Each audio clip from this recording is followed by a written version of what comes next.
Sayo pa lang sa hapon mga idol no, magpaayo daw si sir sa iyang D64W. Ang problema day ani nakasiga ang iyang helicopter sign mga idol. Tapos ang aircon wala dire. Bisag naka-AC na siya. Sige po mandar ang pressure. AC. Isa magyapon tuyo. Direta mo on. Ya. Mandar ang pressure. Lungon. Okay. Diri na siya. Atong nakita da mga idol no nga gibuhatan na nila og lain nga switch ang aircon. Dapat diha sa AC na siya da mga idol. Balikan na to ang iyang helicopter sign mga idol. Di ta maglangan kay wala pa imo tanaw na itong video, nakataas na pud ni. Ato na nang i-CT scan diha mga idol. P2228 barometric pressure circuit low. Digin na to na siya ma-iris diha mga idol, bisan pagkapila na to i-iris code mga idol. Balik-balik sa mga idol. Iriso na to. Balik ko sila yun. Oh, balik sila yun. Kay barometric pressure sensor man, ang gihatag da sa to ang CT scan mga idol. Di na ta maglangan, kay natanggalan na to na diha. Dili ini siya basta-basta maguba ni. Dili na ta mo kuan diri. Dito na ta dito. Computer box. Ilisa na to, ECU. Ala ilisin na idol kasagingan mekanik kay nagkataas na po itong video. Wa na po yung matanaw ani.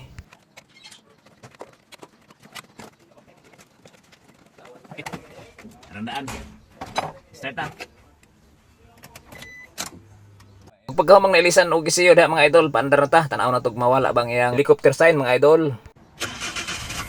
Okay, ayos na. Atong nakita da mga idol nga nawala na ang iyang helicopter sign. Ug ato pong tan-awon diri sa iyang AC kung mugana na ba siya.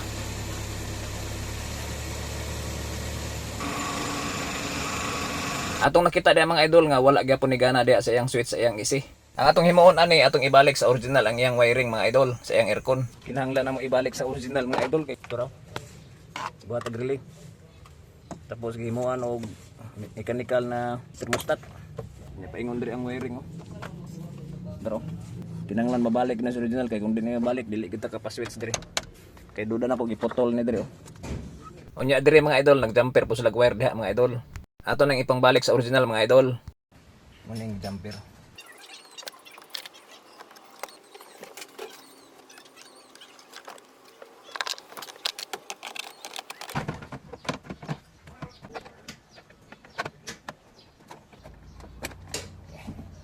Ug dire sa iyang mga main relay mga idol ato po nang ibalik sa original nga function mga idol sa iyang aircon mga idol. Ug kanang naka-direct diha nga fan. Ibalik po nato na diha ang original niya nga function mga idol. Dili na sa direct inig under sa makina. Nabalik na nako sa original ang wiring dire mga idol. Cutting na po nako to dito. Tapos nakailis na po ta og ECU. Ug nibalik na po nako sa original. Tiping na lang ko lang ani. Singa to start. Ato apong tan-awon diha mga idol kung nigana na pud ba ning iyang AC sa iyang aircon mga idol. Ayo no. Gusto kayo. Wala to diri. Diri na ta.